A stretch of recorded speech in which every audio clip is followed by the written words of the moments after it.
Questo video non parlerà della bellissima Rolleiflex che vedete qui nella mia scrivania, perché lei è solo la nostra attrice, ma bensì della luce che l'ha resa così sexy. Questo Nanlite Pavotube. Prima di proseguire, come sempre, vi chiedo di iscrivervi al canale, soprattutto se questa intro vi è piaciuta. Lasciatemi anche un commentino e ditemi che ne pensate. Il modello che ho oggi in studio è il 6C, ovvero quello più piccolo. Esiste anche il 15C e il 30C che hanno dimensioni diverse, sono un po' più grandi. Quello che voglio fare oggi è portare la mia sincera opinione su questo prodotto che mi ha veramente colpito, sia dal punto di vista della qualità in generale che dell'utilità. Ritengo che attualmente sia un prodotto unico nel mercato, nonostante comunque ci siano migliaia di LED RGB, perché ha delle chicche che secondo me lo posizionano un gradino sopra rispetto agli altri.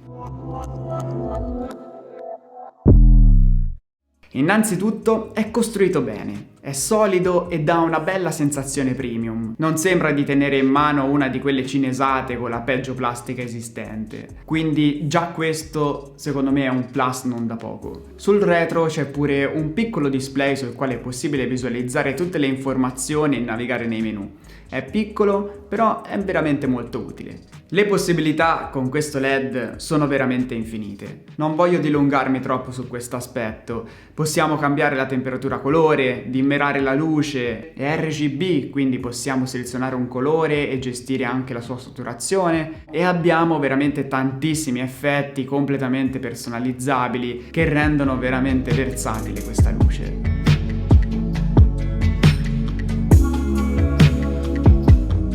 A mio parere è proprio la versatilità l'arma principale di questo LED, perché come detto esistono tantissimi tipi di LED RGB nel mercato che costano anche meno di questo, perché poi se ha 96 DCRI oppure 98 non importa a nessuno. Ma la cosa che per me fa la differenza è il fatto che sia magnetico. Ammetto che questa è la principale caratteristica che mi ha convinto di acquistarlo, il fatto di poterlo attaccare su ogni superficie di metallo.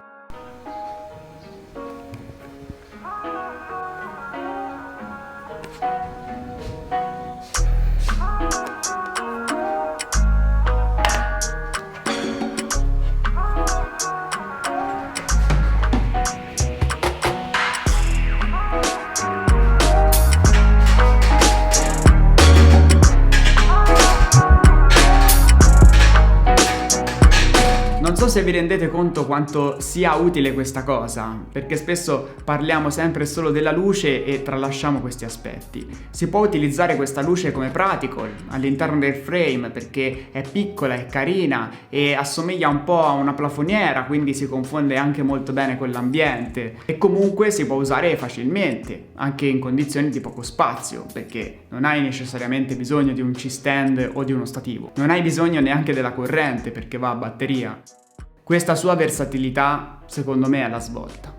Tra l'altro su ogni lato ha un buco da 1/4, quindi è anche abbastanza semplice riggarla dove vogliamo. Nella confezione danno anche alcuni accessori comodi, come il laccetto per il polso o per appenderlo dove vogliamo, una piccola griglia per direzionare la luce e un manualetto utilissimo completamente in cinese. La qualità della luce è ovviamente molto buona, tra l'altro per essere piccolo così è veramente potentissimo. Produce una luce molto morbida e sinceramente preferisco molto di più questo aspetto allungato rispetto al LED classico quadrato della Neewer, della Yongnuo, insomma quelli che sono nel mercato, perché è più gestibile la luce rispetto al LEDino quadrato che spara senza controllo. A 5600 Kelvin secondo me c'è un po' di shift sul magenta, niente di problematico perché dalle impostazioni si può regolare tutto, quindi non è un problema, però ho notato questa cosa. Credo che ormai le differenze con una luce super costosa come può essere una Stera, che sono quelle che utilizzano al cinema, che sono i tubi come questo,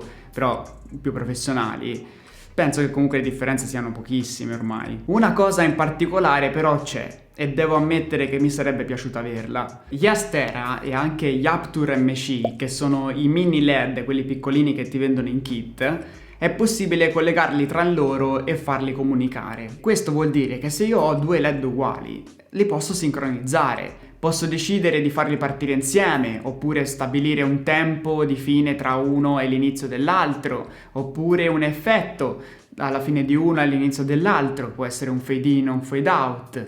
Insomma, posso far comunicare le due luci. Vi faccio vedere questo esempio dove lui ha utilizzato gli Aputure MC, quelli i mini LED, e lui li ha sincronizzati in questo modo per ricreare la luce del lampione. For the speed that we're going to be going. Sidus Link, I will say, is a little bit tedious. Yes, it will take a little bit of time to program the lights to get the look that you want.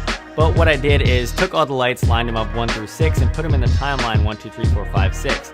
And then from there, I went individually into each one and changed the intensity to whatever I needed it to. I think I had it right at 80%. And then I adjusted the fade in time, how long the light's gonna stay there for, how long it's gonna hold on for, and then the fade out time. And I did that for each individual light.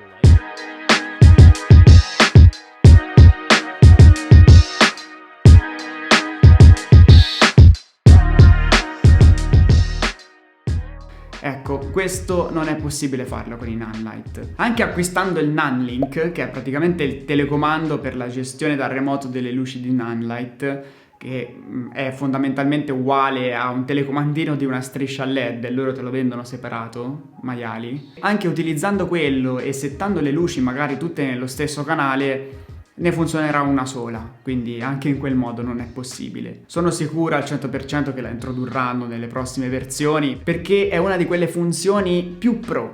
Magari la utilizzano in pochi, però i pro magari ne hanno bisogno. Comunque, fatemi sapere che ne pensate. Non ho fatto dei test specifici sulla luce perché non ha senso, non ho neanche gli strumenti adeguati per farlo, quindi magari trovate tantissime review, tantissime altre cose. Volevo specificare quali fossero secondo me le cose veramente importanti di questa luce, perché spesso vengono trascurate. Si parla solo della qualità della luce, ma si sa che la qualità della luce c'è. E visto che si parla di una luce portatile, la versatilità è assolutamente un must per una cosa del genere. Io vi ringrazio della visione, se l'intro vi è piaciuta lasciatemi un like, così mi fate molto contento, iscrivetevi e noi ci vediamo giovedì con il primo momento wow.